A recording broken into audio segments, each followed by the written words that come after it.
As promised, we're going to talk about China now and Keir Starmer's visit. And Mark Logan joins us, former MP, Vice Chair of the All-Party Parliamentary China Group, with 20 years' experience working, studying and living in China. Mark Logan, thank you for joining us. So what do you make of Keir Starmer's trip to China? Is it significant?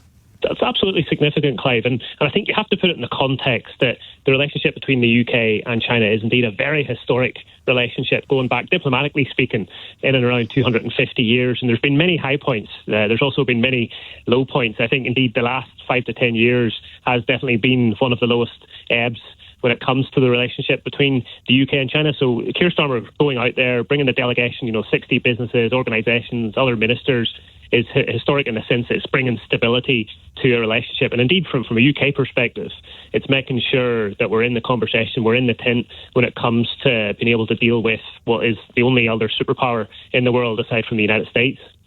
And Keir Starmer seems to be taking his sort of traditionally diplomatic approach, a little bit like the kind of approach he took to Trump. Is that the right approach? Because some people have criticised him, saying he's sort of kowtowing to China. But is that what you have to do do you think? Well, I suppose it's very difficult in a sense of we do come from two very different traditions and cultures, and you only have to look at the sort of the politics and the razzmatazz of the United States. We're very used to that in the UK. We like the idea of big speeches and these big set pieces and saying lots of controversial things.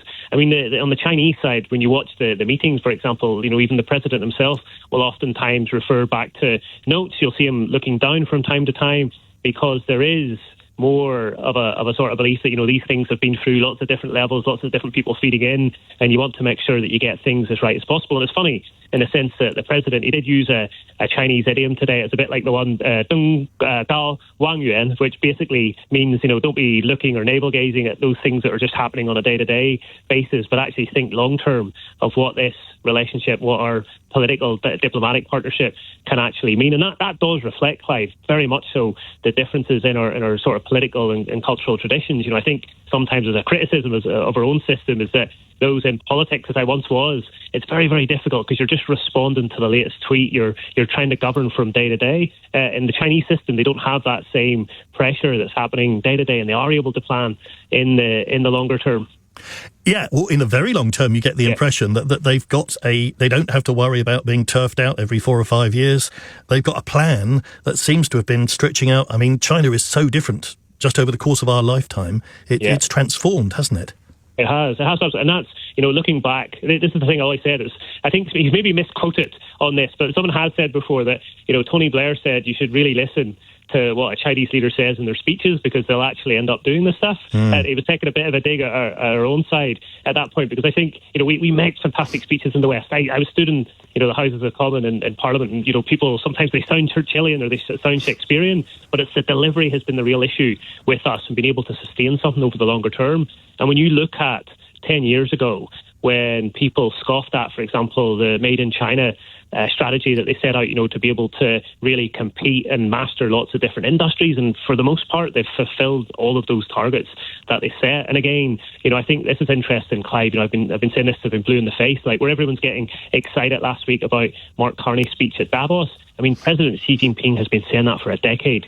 And he used the words in Chinese again, where he talked about, where the world is experiencing a change, unprecedented change that we haven't seen in a century. And, and that's because China and the decision makers and the policy think tanks and other people feeding in, they could see the tectonic plates moving a long time ago, and they've been readjusting themselves to those changes from that time. Whereas it looks like the Davos crowd, the penny has only dropped last week.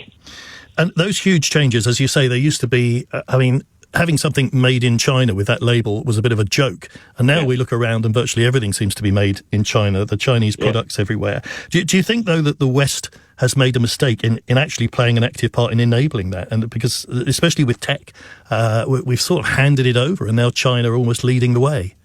I suppose it's something, looking back historically, Clive, there has always been, if you even look at ourselves, the Brits, we did take a lot of technology inspiration, some people would say steal, from the Dutch prior to us, and then thereafter it was the Germans were copying from us. I even think to my own constituency previously in Bolton, there was a story of the guy Samuel Crumpton who invented the spinning mule.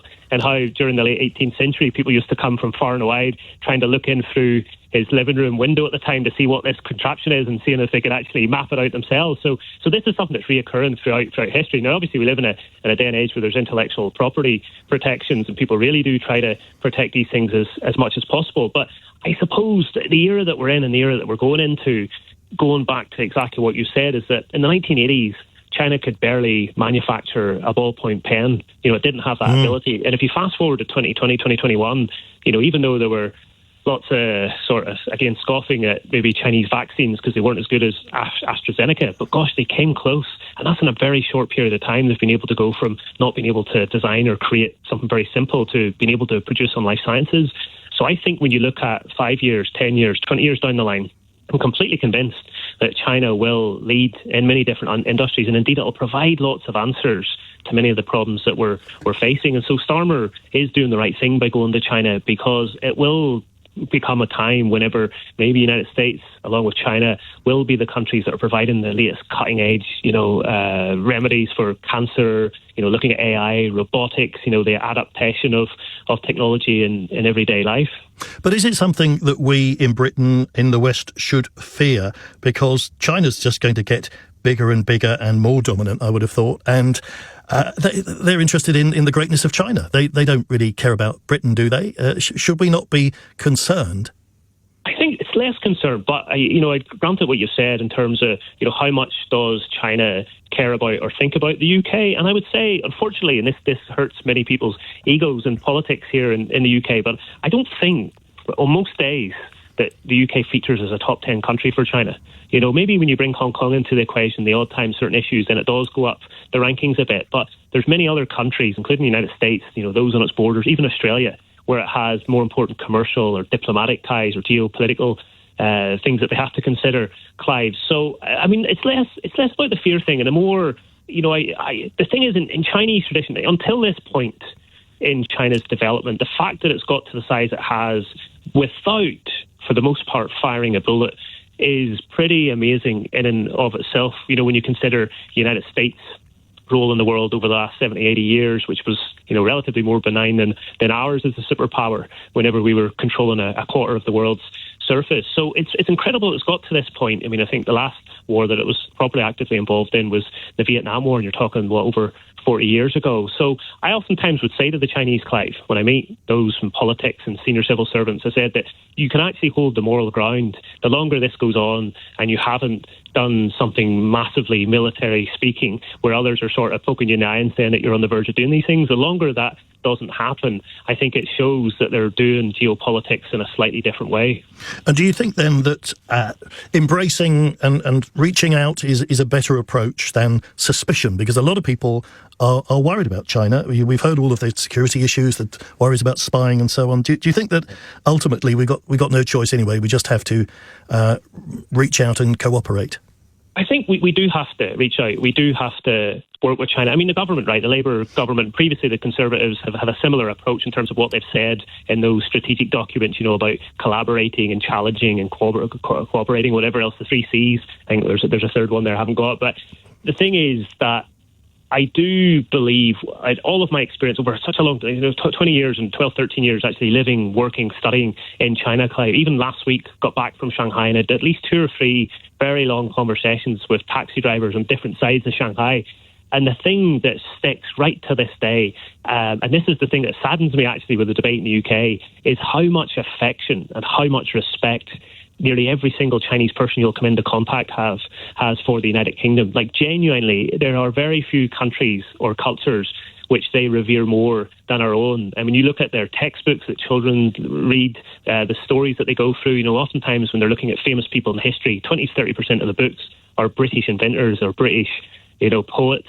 They're absolutely obsessed with British culture. And I have never in my whole time came across a person who had hatred towards our country. And so therefore, when I look at the polling sometimes on the UK side, I just wonder, how much of that is on our political class or indeed in the media. I've been criticising recently the Daily Telegraph this week. It seemed like they sat down in an editorial meeting and said, we're going to put out 50 stories about how awful this regime is.